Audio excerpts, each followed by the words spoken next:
Hello there, and welcome to my tutorial video on how to do the Pairywalking glitch in Dark Souls 2. The Pairywalking glitch basically allows you to walk on air. The way that happens is your height value gets locked in-game. In order to achieve this, you have to do a trick that involves a very, very difficult timing. So the point of this video is to A, show you how to do it, and more importantly, show you how to practice the timing of the button presses. So what you're going to need are, first of all, a good shield to parry with, like a buckler, and also a broken weapon that's not going to do very much damage. The best is probably the Handmaiden's Ladle. You can also use your fist, but since you don't want to accidentally kill the enemy you're using to practice this glitch on, this will be the best option because it will do less than your fist. And the Handmaiden's Ladle is probably ideal. The last thing you'll need is a small utility called Weird Metronome. What this is going to do is you can use it to practice the beats per minute of the timing of the button presses. So this sounds a little silly, but the timing is so precise that I found the best way to practice this was to open up a utility that can drill this timing into my head and make it easy to figure out exactly when I need to press the buttons. So in the next section, I'll show you guys how it's actually done. Alright, now I'm going to show you guys how to actually perform the glitch. What you need to do is find an enemy that it's possible to riposte. This will not work on an enemy that you cannot riposte. So once you found one, you parry them. When they're on the ground, you roll into them, and immediately afterwards you try to riposte. The timing is very, very fast. It's kind of like this. I'll show you that on an enemy now, and after I do it, I will explain one more time what it is that I've just done, so you guys can get a clear idea of how this is performed. So I parry, and then roll and riposte through them almost immediately after one another. Basically, as you can see, my height value is locked. I can now walk on air.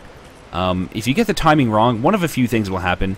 Either you will riposte them as normal, or you will roll into them and it'll kind of look like they've been riposted, but it doesn't actually happen. Or you might just roll into them, period, or you'll roll and then smack them in the face with your weapon. I think if you just get the riposte, you've done it too quickly. This might not be correct, so don't quote me on this part. And if you do it too slowly, just barely, the weird, like, it looks like they got riposted but they're not thing happens. And if you're really, really slow, then you'll just roll into them and maybe hit them afterwards. So there's only a few ways to get out of this glitch.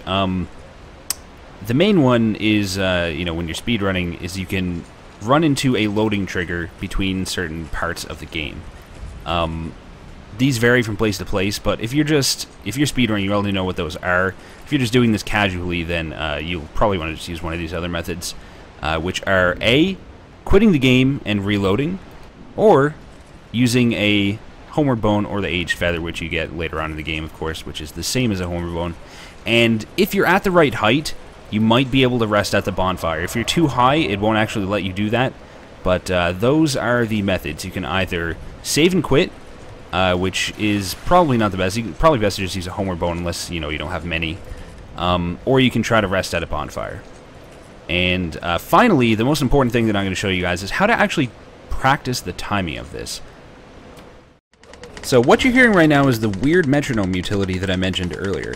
What you're going to use this for is run it at 600 beats per minute, which is the speed you hear right now, and try to match your button presses to that tempo. So this is the exact speed that I found to be working for the glitch. You get them on the ground and get them down there. So you try to roll riposte at that exact speed. With it open, it's much, much easier to get the right timing. So once you get this in your head, once you really get it consistently as you want, then what you would do is turn off the metronome program and try to match that consistency by remembering the timing in your head. If you can't quite do it, then you can open up the metronome utility again, practice a little more, and just try to get it in there, and then repeat until you feel comfortable with your success rate. You can always go back and repeat the process as much as you want to try to improve. Oh my god, look at my legs.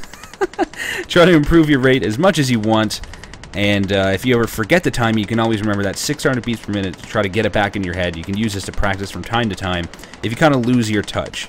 So basically, that's pretty much it. This won't make it really easy, but what it will do is it'll make it a lot easier. So basically, you will have a higher success rate, I'd imagine, using this glitch. With that being said, I suppose all that's left to do is to let you guys go practice. So thank you so much for watching my tutorial video, and good luck.